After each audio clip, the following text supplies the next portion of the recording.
കോഴിക്കോട് തിരുവമ്പാടിയിൽ കർഷകരെ മറക്കുന്നവർ നിയമസഭ മറന്നേക്കൂ എന്ന മുദ്രാവാക്യവുമായി ആർക്കൊപ്പം 26 എന്ന പേരിൽ പരിപാടി സംഘടിപ്പിച്ച് കർഷക സംഘടനയായ കിഫ വന്യമൃഗശല്യം അടക്കം കർഷകരുടെ 35 അടിസ്ഥാന ആവശ്യങ്ങൾ ഉൾപ്പെടുത്തിക്കൊണ്ടുള്ള കർഷക അവകാശ പത്രിക പരിപാടിയിൽ പ്രകാശനം ചെയ്തു. കിഫ ചെയർമാൻ അലക്സ് ഒഴുകയിൽ മുഖ്യാതിഥിയായി.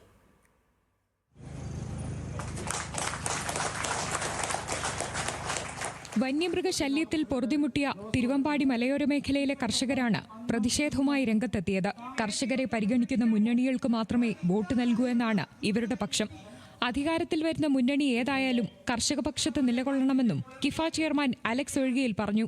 ശരിക്കും കർഷകന്റെ പ്രശ്നങ്ങൾ എന്താണ് എന്ന് ഈ പറഞ്ഞ LDF-ന്റെയോ UDF-ന്റെയോ ഭരണപത്രത്തിൽ കാണുന്നില്ല എന്നുള്ളതാണ്. കർഷക വിരുദ്ധ നിലപാടെടുക്കുന്ന എല്ലാവരെയും തെരഞ്ഞു പിടിച്ച് തോപ്പിക്കുന്ന രീതിയിൽ കർഷകർ വോട്ട് ചെയ്യും എന്നുള്ളതാണ് കിഫ മുന്നോട്ട് വെക്കുന്നത്. വനത്തിന് പുറത്തിറങ്ങുന്ന എല്ലാ വന്യമൃഗങ്ങളെയും വന്യജീവി സംരക്ഷണ നിയമപ്രകാരം സ്വയരക്ഷയ്ക്കുള്ള അവകാശം ഉപയോഗിച്ച് പ്രതിരോധിക്കാനുള്ള അവകാശം കർഷകർക്ക് നൽകുക, വനാതിർത്തികളിൽ 100 മീറ്റർ വീതിയിൽ വിസ്ത ക്ലിയറൻസ് നടപ്പിലാക്കുക, കൃഷിഭൂമി വനവത്കരിക്കുന്ന പദ്ധതികൾ നിർത്തലാക്കുക എന്നിങ്ങനെ 35 ആവശ്യങ്ങളാണ് കർഷകർ മുന്നോട്ട് വെക്കുന്നത്. അവകാശ പത്രിക മുന്നോട്ട് വെച്ച് നിയമസഭാ തെരഞ്ഞെടുപ്പിൽ വന്യമൃഗശല്യം രൂക്ഷമായ 30 മണ്ഡലങ്ങളിൽ കിഫ സജീവമായി പ്രചാരണ രംഗത്തുണ്ടാകും.